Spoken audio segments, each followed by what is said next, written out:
First is I am a council member in Montgomery County, Maryland, and chair Health and Human Services Committee, and used to, for 12 years, be the director of Montgomery County's Department of Recreation.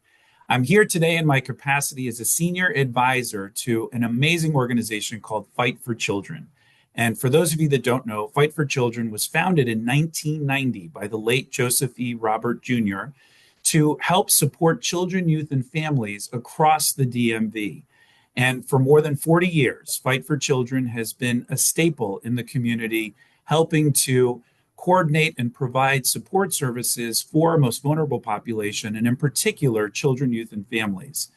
About 5 years ago, Fight for Children narrowed its focus to work on expanding sports youth development programs and opportunities for kids across the DMV, and launched a Leadership Institute, which includes now more than 40 organizations from across the DMV serving children and youth every day of the year, and expanding opportunities and access to those kids. And at Fight for Children, quite simply, we believe that all young people must have equitable access to high quality, impactful youth sports experiences and resources, regardless of their circumstances, finances, or location. Today's panel is a follow-up to the incredibly successful Youth Sports Town Hall that was hosted on June 26th by Fight for Children in partnership with Councilmember Kenyon McDuffie. We had hundreds of key stakeholders, nonprofit organizations, government leaders, philanthropic leaders, and business leaders that came together to talk about how we can work more collaboratively to support children, youth, and families in our community.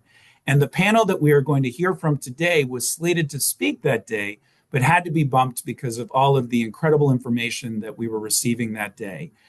And so you are in for a treat this afternoon. We are going to hear from three extraordinary leaders in our community who are going to talk about stories of resilience, impact, and innovation in our community. We're going to hear more about their personal journeys and their why. And we're also going to hear about their organizations and the power of partnership and how they have overcome some immediate challenges. We know that these are disorienting and challenging times, but we also know that we've been here before. I have seen firsthand how our community has stepped up during COVID, how it stepped up during the recession, and other very difficult times in previous years to continue to serve our community. And we know how important the power of sports is in our community. And so I am proud to introduce our three panelists this afternoon. First, we're going to hear from Mr. Donald Curtis, the founder and executive director of Soar. Then we're going to hear from Ms. Glenda Smith, the executive director of So Kids Soar. And of course, the incredible Charlie Sperduto, the senior director of Civic Engagement and Operations for the National Youth Baseball Academy. Some housekeeping items before we get started. If for now, we could just have the panelists have their video and audio on, but everybody else for the moment, if you could please take yourself off camera and off audio, that would be helpful. We are also recording this session because while we had more than 60 people register for this session, we know that not everybody is going to be able to join us today. And we hope to be able to show this important panel to others who are not able to join us this afternoon as well. And so the other thing is that we are going to have an opportunity for question and answers at the end of this session. You can either drop a question into the chat, or at the appropriate time, you can raise your hand and I will call you as I see you, and unmute yourself, and we will go from there. But why don't we go ahead and get started? And again, for those of you just joining us, if you can take yourself off camera, that would be great. We're just going to focus on the panelists for now, but we will be opening it up at the end of the presentation and panel for Q&A. But the first question this afternoon is going to go to Mr. Donald Curtis. And the first question will be asked of all three panelists. And that is, please tell us more about your organization and what drew you or inspired you to work in the sports youth development field. And Donald, we're going to go ahead and start with you. Sure. Can you hear me, Gabe? We're good? All right. So student athletes organized to understand leadership. We are a sports-based youth development program that focuses primarily on using basketball as a tool for youth engagement, looking at not just what happens with young people on the basketball court, but using like their aspiration or their dream to play basketball as a tool for discovery, a tool for individual development as well as community development. We've started this program started way before, I guess, the Articles of Incorporation, because I am a product of a sports-based program, of a community that use sports to actually engage young people. And thinking about where we started in 2013, it was trying to discover a way in which we can integrate not just basketball for the sport, but for community development. So that's kind of essentially the antithesis of the program is it's my discovery of myself and the importance of sports and helping young people discover their true selves. The program provides not just support for young people in Ward 7 DC, but we work with young kids in Ward 8, and we have been working with different communities across not just DC, but in Richmond, Virginia. We've done some stuff in Philadelphia, Baltimore City. And end of the day, what we always are looking at is how do we provide a product that not only helps young people think about the now, but also look at the big picture for tomorrow. We have several programs in which we do that. Summer camps, we do study halls after school for student athletes. We have young men's roundtable, sister circle programs. These are non-academic, but more social emotional development programs. And we also recently started working around workforce development. So some youth employment programs, working with some private sector entities around ways in which to engage and connect with our young people for big picture economic discoveries. Thanks, Donald. Donald, you mentioned that sports youth development played an important role in your life. Could you expand upon that a little bit and what inspired you into this field? Sure. So when I started, I was working at American University, and I was working on a project that was in the Clay Terrace community, DC, and I was amazed by the young person standing current day, and I was what do to engage young people. And in doing so, we were able to actually to create and it was a concept that was connected based on how do we use communication theories, how do we use social pressure theories, how do we use basketball and sports theories to engage communities and actually uplift community, and then look at all the resources around community. So schools, churches, police departments, any asset that was within the direct community, how do we connect those to actually not only inspire, but actually move community towards progress. Amazing. Thank you so much, Donald, for sharing that.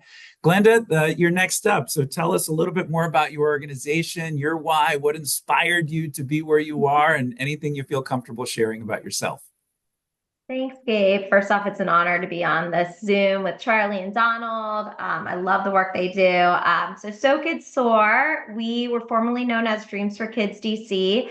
I've been part of the organization since 2011, and our mission is to empower youth with physical and developmental disabilities to strive, own, achieve, and realize their potential. That's where the SOAR acronym comes from. And we do this through 3 different adaptive inclusive programs. The first, our flagship program, are our adaptive clinics. These are held once a month, every month, both in person and online.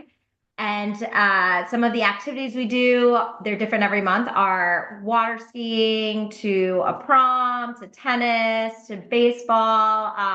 So just allowing and giving our participants the opportunity to try different activities to also build their social emotional skills and really build their confidence as well.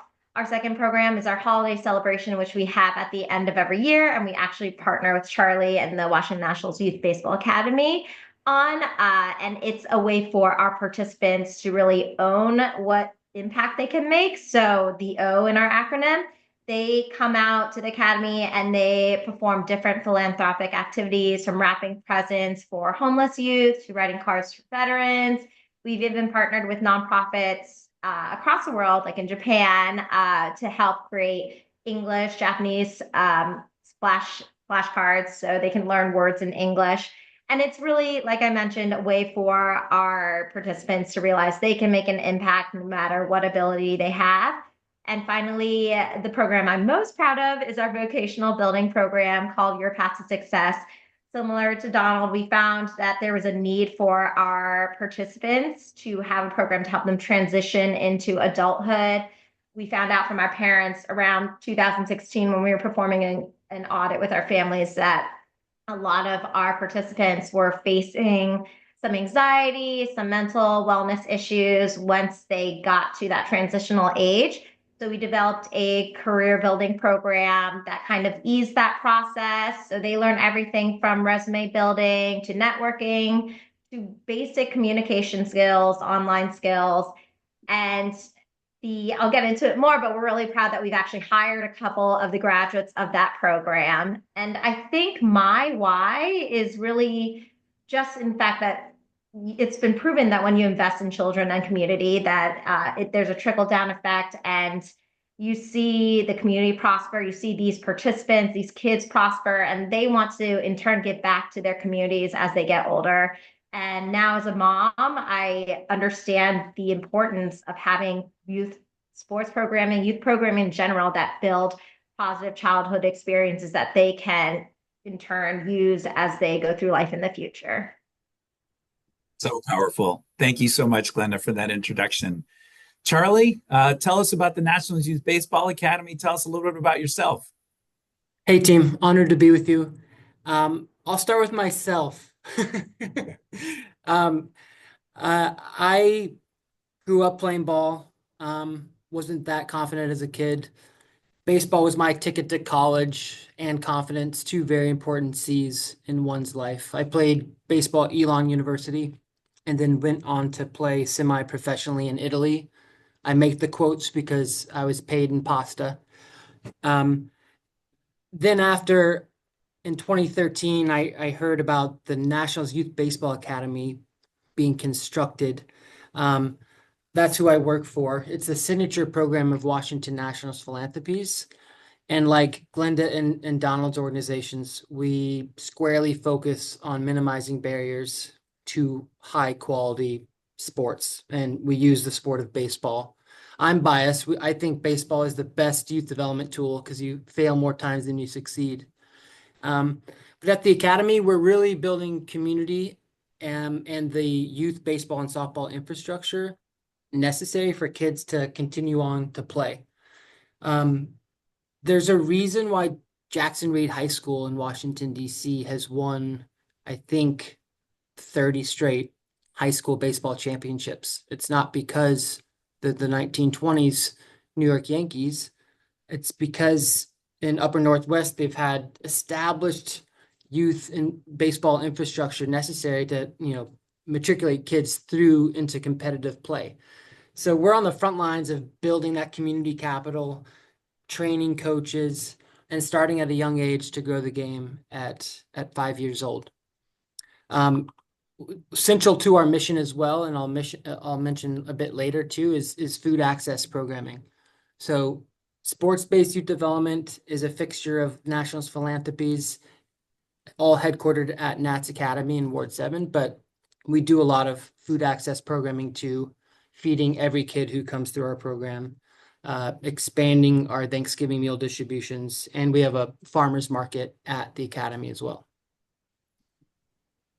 Amazing. Thank you so much for all three of you sharing that journey and talking more about your organizations. And as you all said, we're going to dive a little bit deeper into some of that work as we continue to have this incredible panel. So the next question is, obviously the last 5 years plus have been so extraordinarily difficult, from COVID to the changes in our federal government right now and changes in policy, changing in funding. And this is all obviously happening in real time. And we all are working our best to serve our most vulnerable populations, but we have to acknowledge that these have been extraordinarily difficult years. And it's been my experience that through often difficult times is when innovation really pops up. It sometimes forces you to think about things in a different way. And we are a group and a community of doers. We are a group of helpers. And so if you all could tell us a little bit about how you have navigated some of the former and current challenges that we are facing today, and sharing some of those stories, I know our audience would love to hear from each of you. So, Glenda, we're going to start with you. So, over the last 5 years, things have been incredibly unsettling and challenging, from COVID and everything in between. Please share with us how your organization and you as a leader have weathered these challenging times, and how you've expanded programs or really enacted new initiatives. Sure.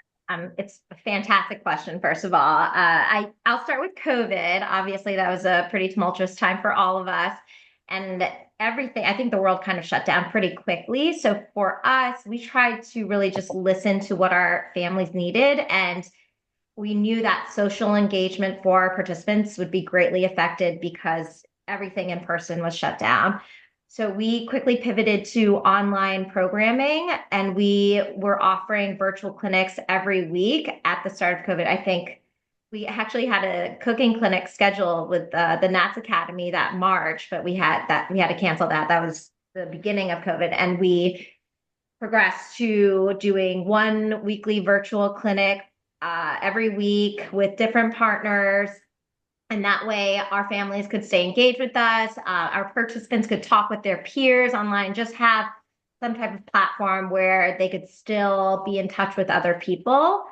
Another thing that developed out of COVID, I believe, is when we basically ran our vocational building program in 2020 completely online.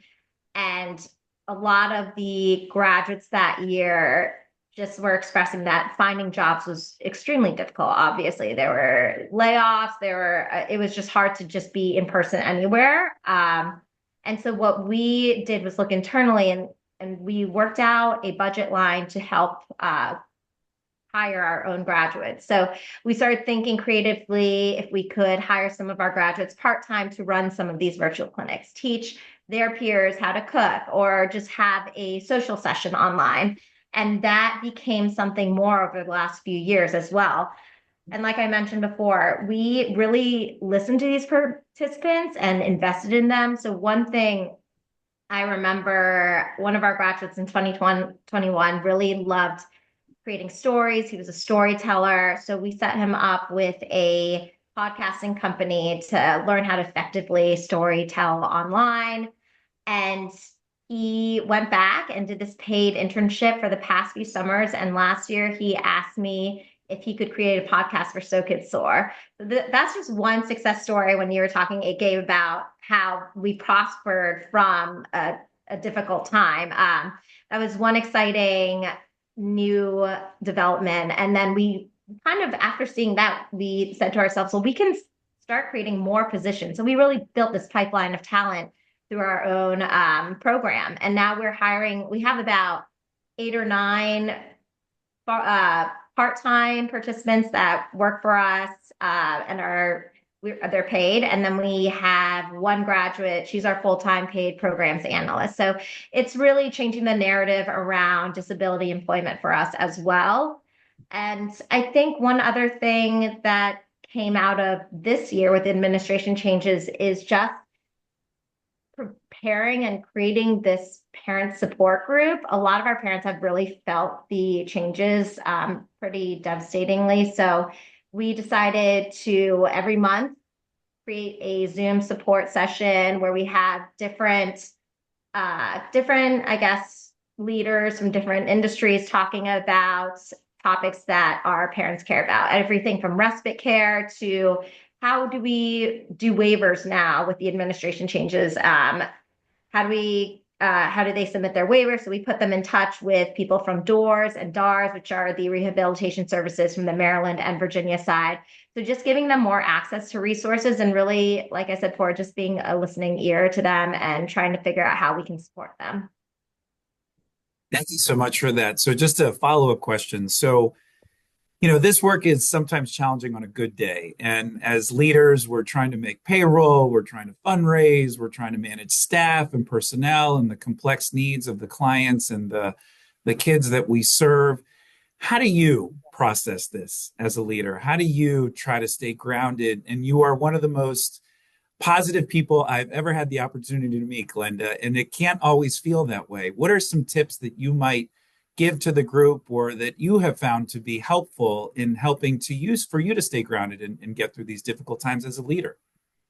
Yeah, another great question. I think it's really when I get to talk to some of our participants and families and hear, they give me a lot of great compliments about our programming, and just knowing that we are making an impact no matter how small, that carries me through. Because one other thing I was going to touch on is this year, I'm sure, both Donald and Charlie are feeling it too. Fundraising is incredibly difficult.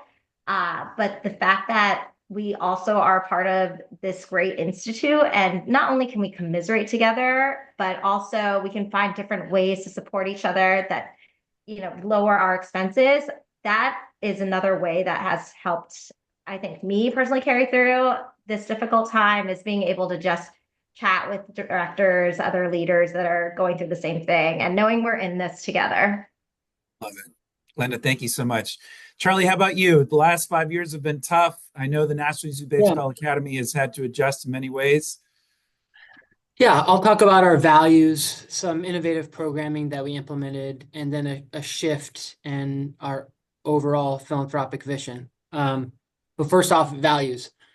True leaders steady the ship in, tough waters. True leaders calm nerves.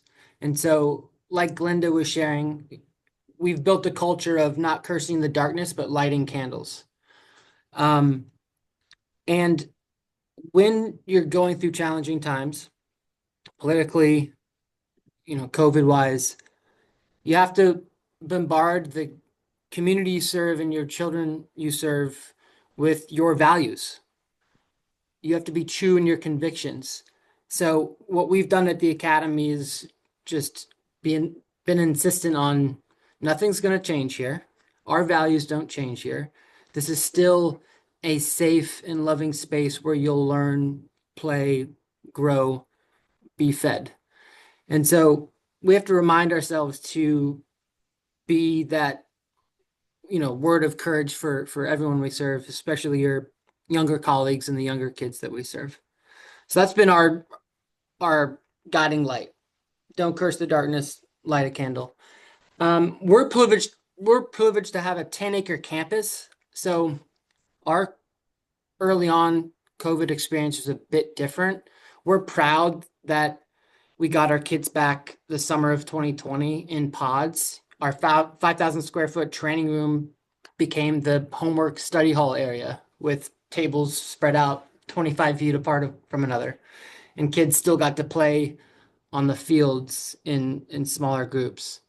One thing we couldn't do is our free summer league that serves about 1,000 kids. And so we did what everyone did and did some virtual creative programming. We created episodic, humorous baseball videos. You can Facebook it or Google it. YBA Play TV. YBA Play was the name of our summer league. We just coined it YBA Play TV. And they were between 3 and 8 minutes long. And each week had a theme. Kids could still drop by the academy to pick up a wiffle ball bat during week 1, pick up their jersey week 2, and then follow along via the Facebook videos that we published in help with Curly W Productions, the production team here at Nats Park. So it's still a fun way where kids could get engaged and tune in and then do the drills at home that they would do at the academy. The third thing I wanted to mention was whenever there's crises, like there's opportunity, but an opportunity to better serve your community. And so if you remember World Central Kitchen, led by Chef Jose Andres, they took over the industrial kitchens here at Nats Park and were producing, I believe, 10,000 meals a day. And the Academy took hundreds of those meals and distributed to our Ward 7 families. That lasted for a few months, and then we pivoted as an academy and as National Philanthropies to do more in food access. We expanded our farmers market days. We've expanded and enhanced our partnership with DC Central Kitchen. Now we're a healthy corner store location whereby our concession stand serves not just nachos and a ballpark frank, but healthy fruit, healthy nuts, and mixed greens. And we've been able to, through DC Central Kitchen support, provide meals to every kid who comes through our programs. So that's been a huge shift. And luckily, we've been able to grant modest amount of money to food access partners like Capillary Food Bank. Charlie, thank you so much for sharing that. Donald, your next step. Tell us about how you guys have pivoted and adjusted during these challenging times. Sure. So I'll start by saying, Solar is a very collaborative organization, right? So we look at innovation as this combination of collaboration and like providing it not to be a totally new service, but something that is not in existence in a certain space and making it sustainable. So that's kind of how we look at innovation in a lot of ways. So, and I'll talk about the timeline, like kind of pre come back to work. And then after that, so when COVID first hit in the lockdown, we did what everybody else did. We went to virtual programming. One of the cool things that we kind of were able to do was we had this huge drop in youth engagement. I think like everybody. So we went through this whole process of trying to figure out where kids were. So we created a database with our kids, and we had like weekly check-ins, right? So the weekly check-in thing was we had volunteers pretty much take a pool of kids, and this is your weekly check-in. And what we would do is we'd track not just meals or tutors or housing issues or family issues, but we just kind of keep a rolling tally of kind of what were kids asking for during this time of us. And we still have this database, so I can tell you exactly what kids were asking for during the pandemic.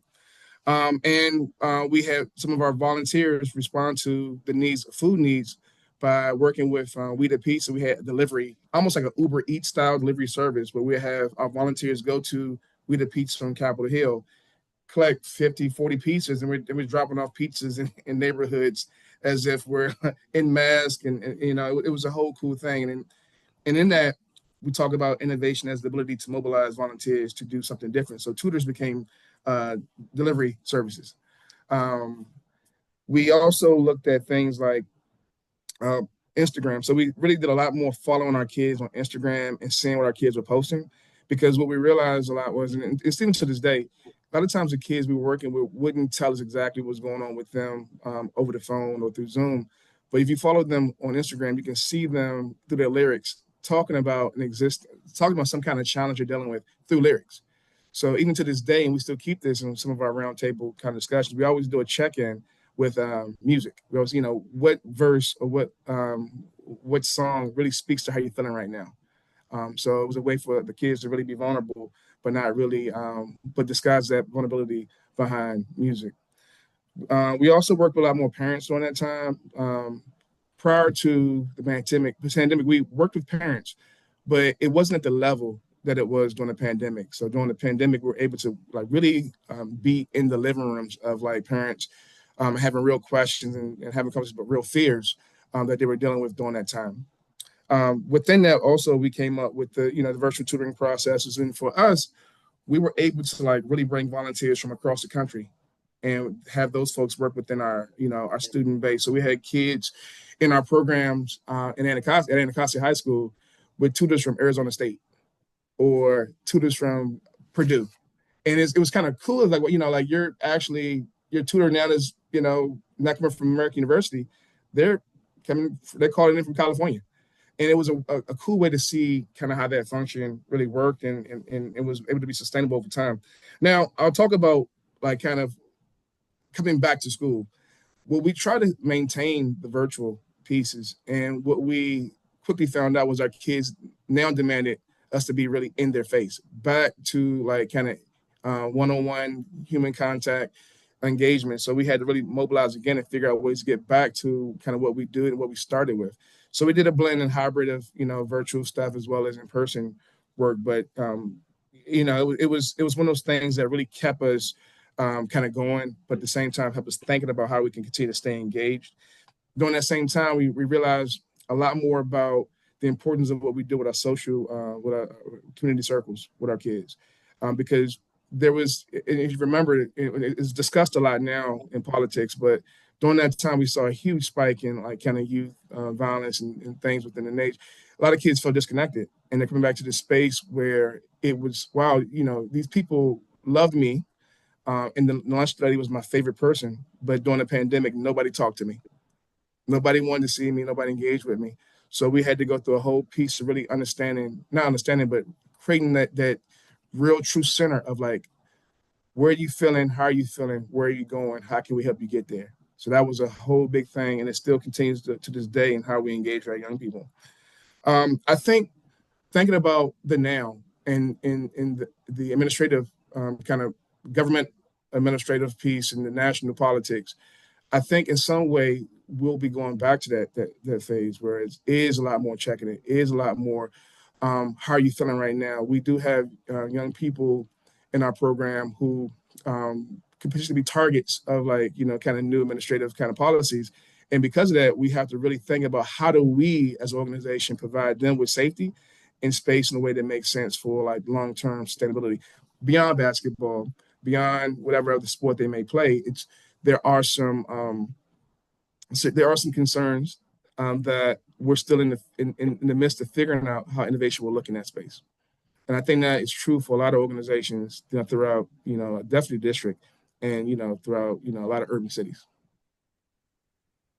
Thank you so much to the three of you. Don't curse the darkness, light the candles. I'm going to buy that t-shirt as soon as you make it available, Charlie. That is such a beautiful and powerful statement. And there were clearly some themes that all three of you shared, creating authentic moments of check-in, both for your clients, your staff, and the folks that we serve, which I think is so important.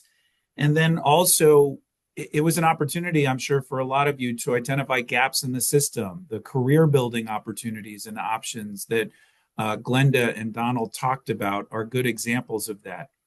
Charlie, I'm going to come back to you.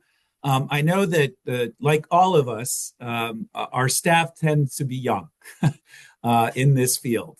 And we all have had the opportunity ourselves to serve as mentors and to provide professional development opportunities.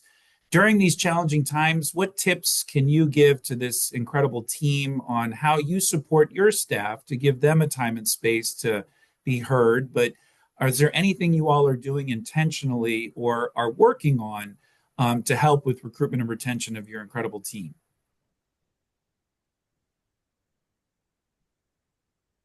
Well, we have professional development opportunities every quarter. We're very intentional in how we create informal time for each other and our staff. And another little adage that we, keep in mind all the time is that like personal connection is the foundation of accountability, right? I know that our staff won't be their best and do their best if they don't have that personal connection. And so trying to build an honest environment and know that we care personally. We've all heard of like the Radical Candor book. If you challenge directly, you have to care personally. So that's an ongoing culture that you need to sustain and, remind each other about. But we'll always have time to your question specifically, to celebrate the small successes. Like we give praise and sunshine every single pre-program meeting for staff about the little things we do right. Emphasize the little things you do right, and continue to grow. Like continue to learn is one of our core values, and that's essential for staff, young staff, and essential for our kids. We don't fear mistakes. We learn from them and move on. So it's that constant bombardment of those values and being there and caring personally that establishes a productive environment for everybody. Thank you so much, Charlie. Donald, to follow up with you, I had the opportunity to see you at the Youth Sports Day, which was an incredible event. I want to thank everybody on this call who volunteered to help make that so successful. We had over 6,000 people that ultimately registered to participate for that incredible event. It grows year after year. But Donald, you had to be in three places at once on that day, and that's just an average Saturday for you. Yeah. As an organization, we all see so much need in our community, and we're doing everything we can to fill it. But how do you balance that as an organization with the practical reality of the limitations of what we can and can't do?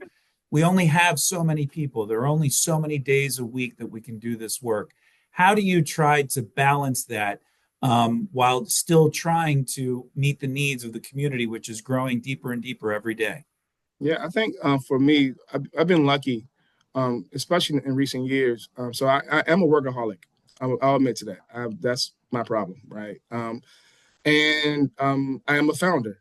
That's another problem, right? So that means you're tied to like whatever you do as your organization is your baby, and then everything that somebody does, it's not quite how you would do it, right? That's what that means. And over time, we learn how to be better about delegation, and then we learn to not just like accept, but to appreciate like the work of the folks who are, who work on behalf of us. So my number two guy is an alum of Soar. He came through, he graduated.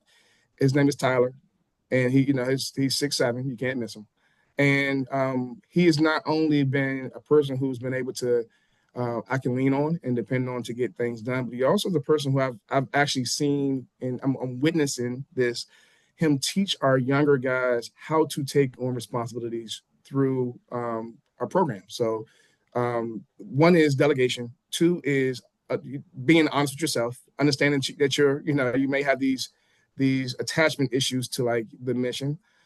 The other part, I think, too, is, and this is the retain and recruitment and retention piece, is we have to work to create a fair wage for our employees, because when we get good talent, I think in the nonprofit space, just in general, there's a lot of really smart, genius people who work in this field.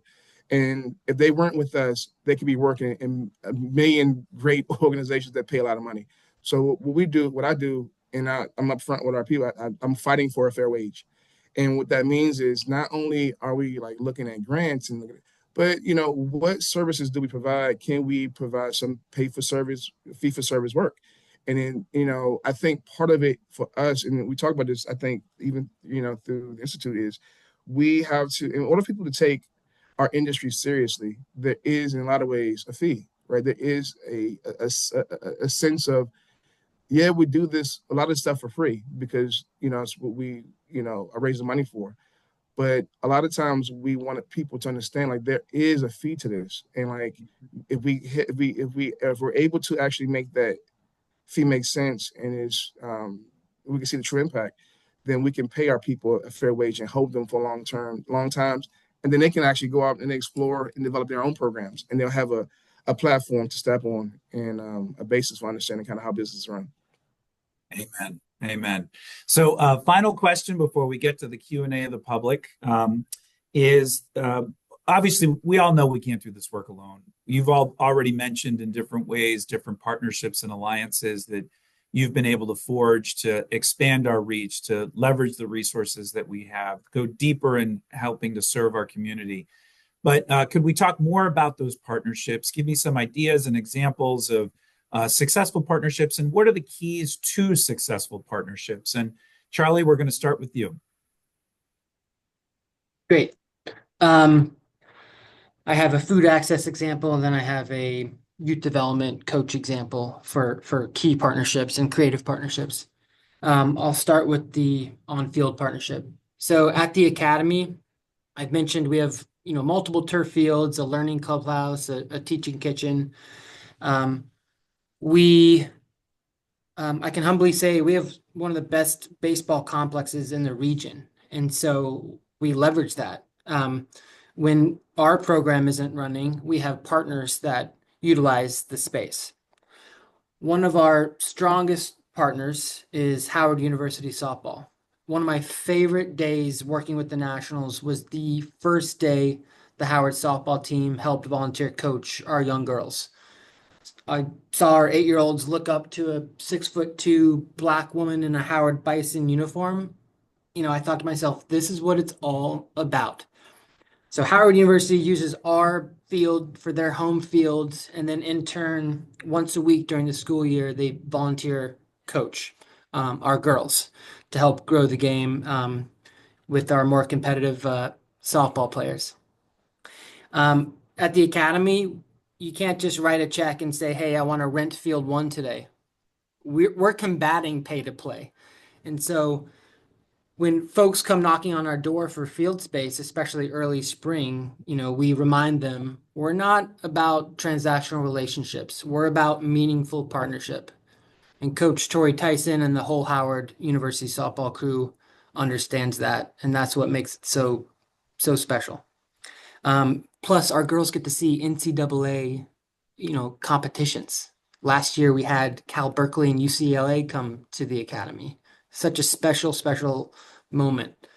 The second partnership is about food access. So I mentioned a lot about the meals that we serve, but Coach Charlie, what happens when there's a rain out and you have 400 meals left over in your outdoor cooler?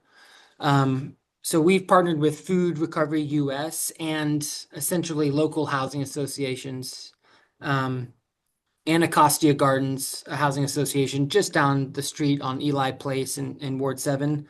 I'll call them up anytime there's a rain out and we have some extra food. There's a lot of children that live there, a lot of seniors that live there. And within an hour, 200 meals are picked up, fresh fruit is picked up.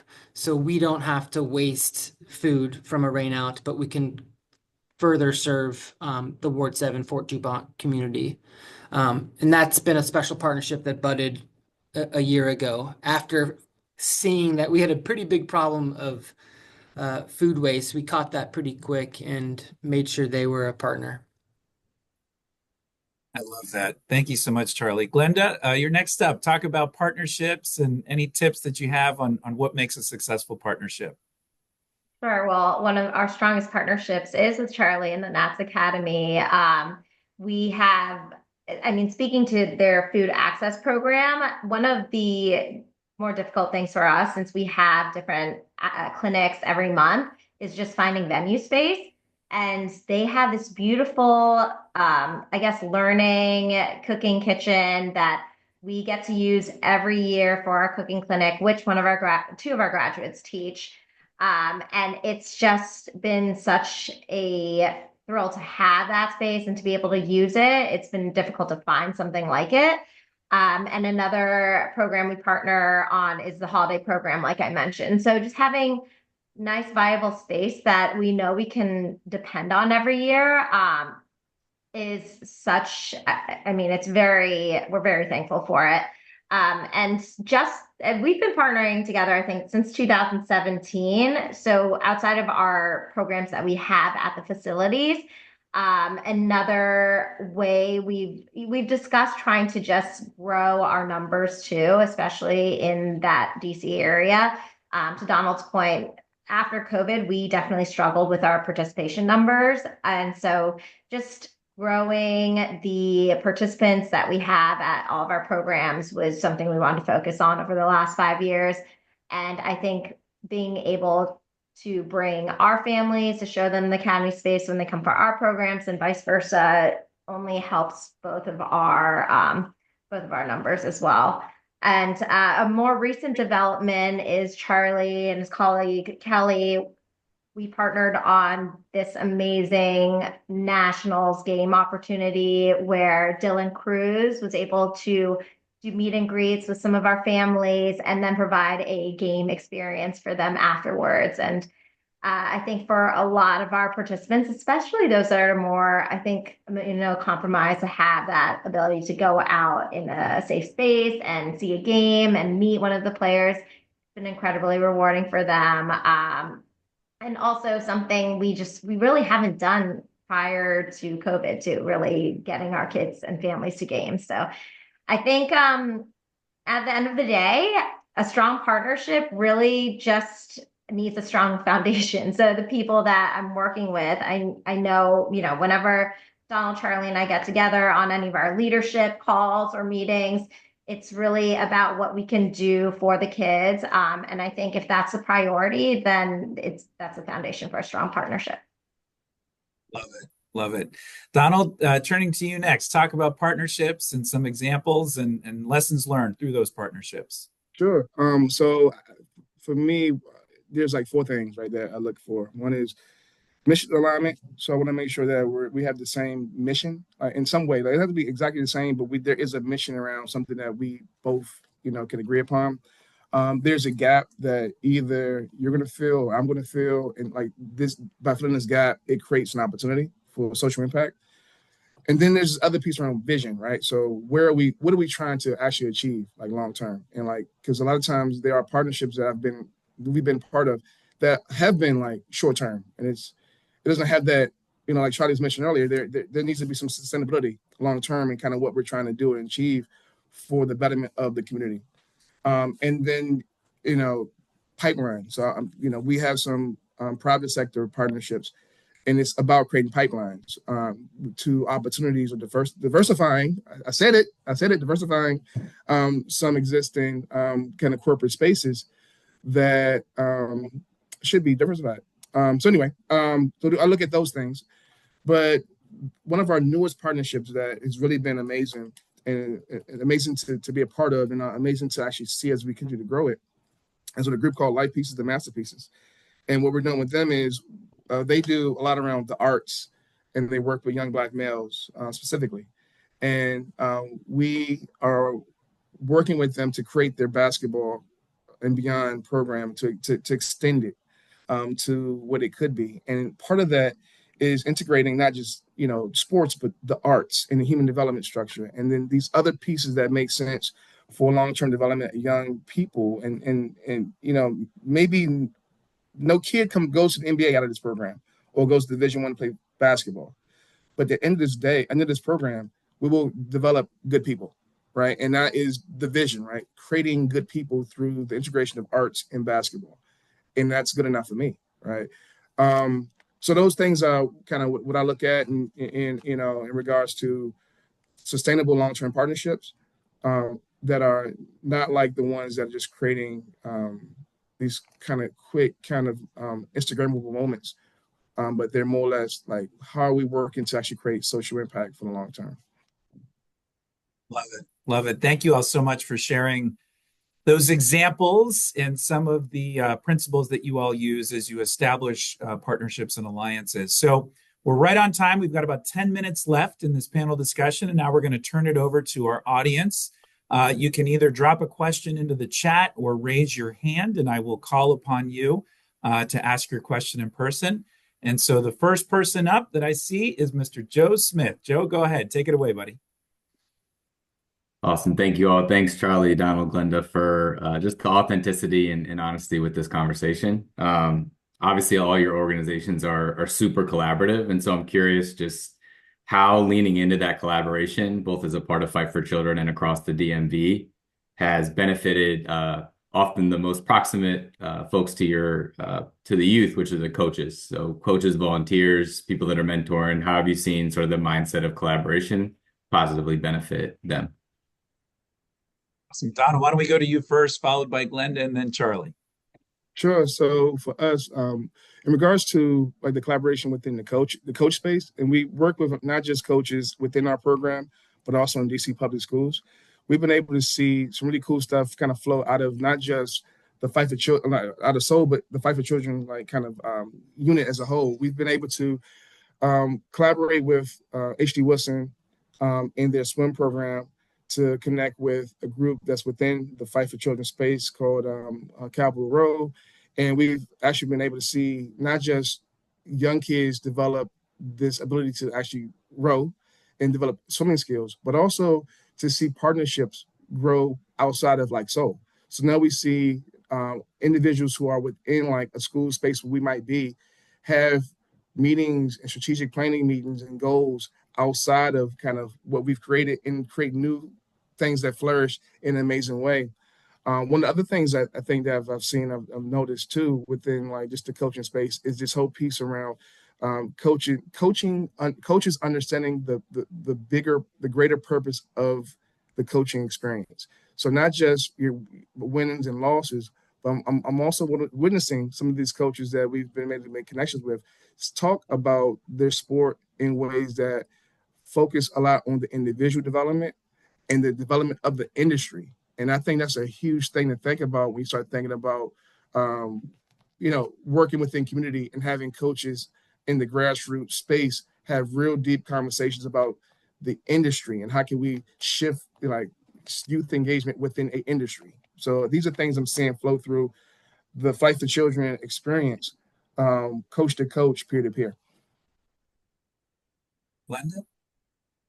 Yeah, I think Donald and Charlie touched on this before, but I also solemnly believe that if you are not learning, you're not growing and evolving. And one of the ways I feel like Fight for Children has been really effective for us is participating in some of the professional development courses they've offered. And I remember this past year, we were in the Peace Building Academy with the JTCC, Junior Tennis Champion Center, another FFCI org. And we were able to learn from their monitoring and evaluation strategies, some good practices for ourselves. For one, they were giving their clients, their participants, surveys that had images on them. So for us, we couldn't believe that we hadn't employed this yet, but using, smiley faces or icons to survey our participants that are non-speaking. So really getting a good, honest response from them and not just from their parent. And so we've implemented that in our post-clinic surveys, pretty much all of them this year. So I think, outside of the direct collaboration, giving each other volunteers or resources, I feel like just learning from each other and seeing what practices they have in place, other members have in place, it's been really valuable. Thanks, Glenda. Charlie? Yeah, I'd say the area that's been most impactful through collaboration, especially with other Fight for Children organizations, is our enrichment hour. So we always say we're a holistic enrichment program. The Nats Academy is with our base program. That means if we did baseball every minute of every day, I'd quit, let alone our kids. Kids get mentorship, kids get on-field physical activity, homework time. But enrichment hour is exposing our kids to different sports, different activities.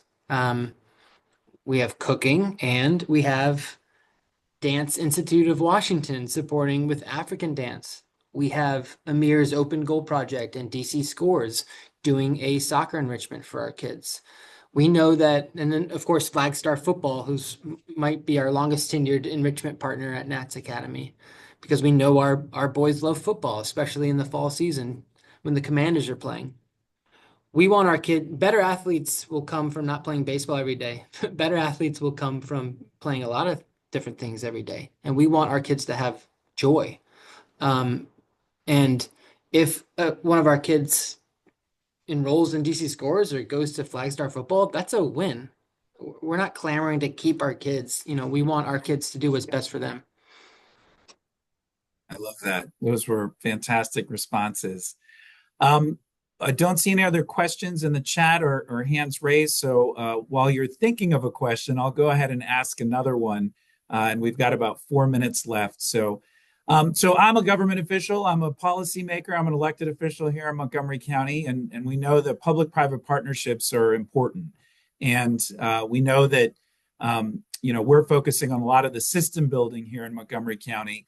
But what message would you give? What question would you ask of our local elected officials here? And what could they do to help you all do your work more effectively? That's a curveball question, so I'll give you a few seconds to process it, and there's no wrong answer here. But we at Fight for Children are forging very strong partnerships with the DC Council. Councilmember Kenyon McDuffie has been a tremendous partner. And so what messages would you give to our government officials, some of which may be on this call or hear this Zoom later? I think I have one. Well, I have a lot, but I'll give one. So one is, I think, like you would talk to a board member, like really come to the program and see what we do, because like it's, you know, in order for you to really advocate for an organization in the way that, you know, should be advocated for, you have to see the organization in action, and then figure out ways in which see what gaps exist, because we're talking about a partnership again, what gaps exist within the existing framework of that organization and the initiative. And then I think part of it, you'll create an opportunity for you, you know, government official, to figure out ways in which you could use your resources to better improve or support that organization with their, you know, their challenges. Glenda, any thoughts? Yeah, you know, similarly, Donald, I was going to say the same thing. Just it was great for Councilmember McDuffie to be at the town hall and really listen to the feedback. I think that's important, along with just coming to our programs. We request that out of our board members too, is visiting families or visiting some of our graduates at their current jobs, just so that there is that personal tie still. And I would say just keeping communication lines open and really trying to identify maybe one thing that us as a group we're working on that we can really bring to fruition together. I think you're doing a great job of that, Gabe, but sometimes it's hard to get in touch with your local political leaders. And I think, you know, just making it easier to communicate with each other. That's good. Charlie, and then one last question from Joe Hooks.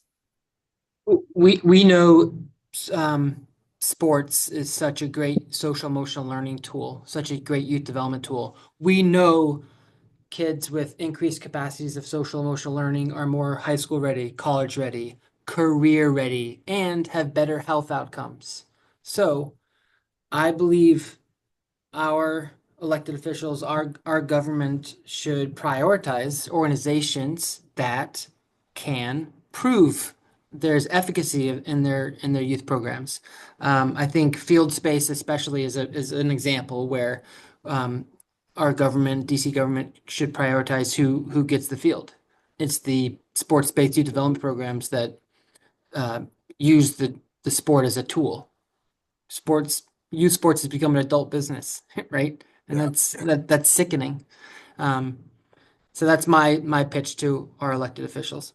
I love it. I appreciate that. Joe, you're going to get the last word. I don't think there's time to ask a question, but if you wanted to make a comment as we're wrapping up, go ahead, my friend.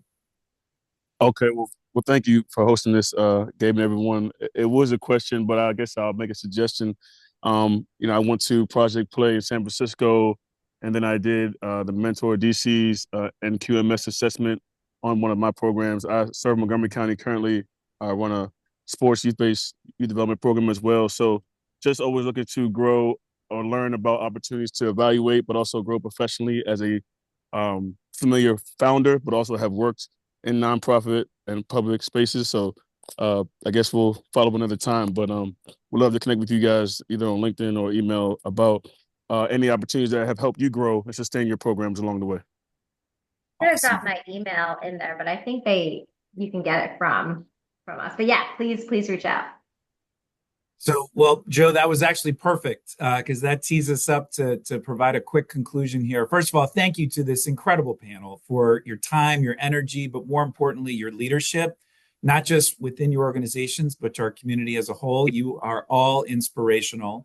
And we hope that this discussion will be a series. And so we will be looking at different topics and invite different panelists in the near future. Maybe some of you who are in the audience today to give us the opportunity to hear from you and see what's going on within your organizations that others would benefit from. On behalf of the entire Fight for Children team, I want to thank all of you for your participation. We will create more opportunities to create better senses of community like we have here this afternoon. And we look forward to seeing your work in the near future. Thank you all so much and have a wonderful, wonderful day. Thank you, everyone. Thanks, Gabe.